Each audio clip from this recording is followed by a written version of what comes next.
Komika Panji Pragiwaksono ini menjadi sorotan ya seperti yang kita ketahui sebelumnya lantaran ia menjadikan pemakaman adat di Toraja Rambu Solo sebagai bahan jokes atau lelucon. Panji sebelumnya diperbincangkan setelah video saat stand up komedi 12 tahun lalu yang kini kembali viral. Ia membuat lelucon dengan mengangkat cerita soal adat Toraja Rambu Solo.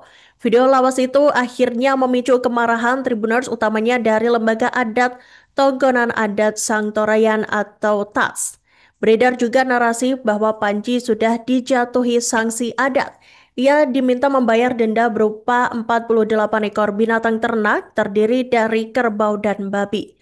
Selain itu ada sanksi berupa uang senilai 2 miliar rupiah.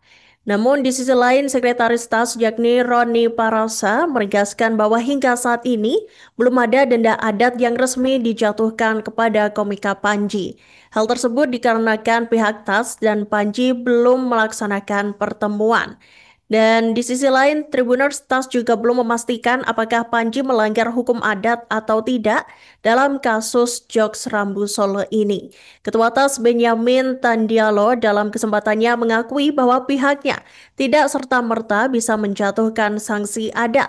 Perlu adanya tahap pembuktian terlebih dahulu. Benyamin turun menilai meski nantinya Panji dinyatakan bersalah menurut aturan adat, dipastikan kesalahan komika itu tidak masuk dalam golongan berat. Komika Panji Pragiwaksono juga diketahui telah buka suara Tribuners terkait adanya kecaman dari masyarakat Toraja atas candaannya pada tahun 2013 silam.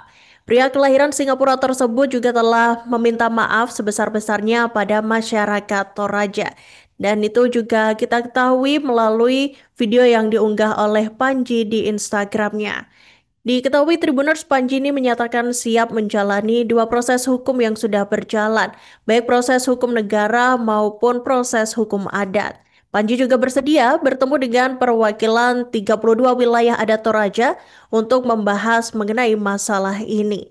Dan dilaporkan bahwa saat ini Tribuners Panji mengatakan bahwa saat ini ada dua proses hukum yang berjalan, yakni proses hukum negara karena adanya laporan ke kepolisian dan proses hukum adat. Dan berdasarkan berbicara dengan Ibu Ruka, penyelesaian secara adat hanya dapat dilakukan di Toraja Tribuners. Dan setelah mengetahui proses masalah ini, Panji mengaku memetik banyak pelajaran berharga. Ia mengimbau para komika untuk berhenti mengangkat nilai dan juga budaya dalam karya atau bahan candaan di atas panggung. Terlebih hal ini juga menyangkut tentang suku, agama, ras, dan antar golongan atau sara. Dan Tribuners yang dikatakan Panji ini bahwa ia berharap agar para komika ini tidak mengangkat isu sara begitu ya dalam menyampaikan materi untuk di atas panggung begitu. Dan semoga diharapkan para komika di Indonesia, Panji berharap agar terus bercerita tentang adat dan tradisi bangsa dengan cara yang lebih baik dan juga lebih bijak. Download Tribun X sekarang, menghadirkan lokal menjadi Indonesia.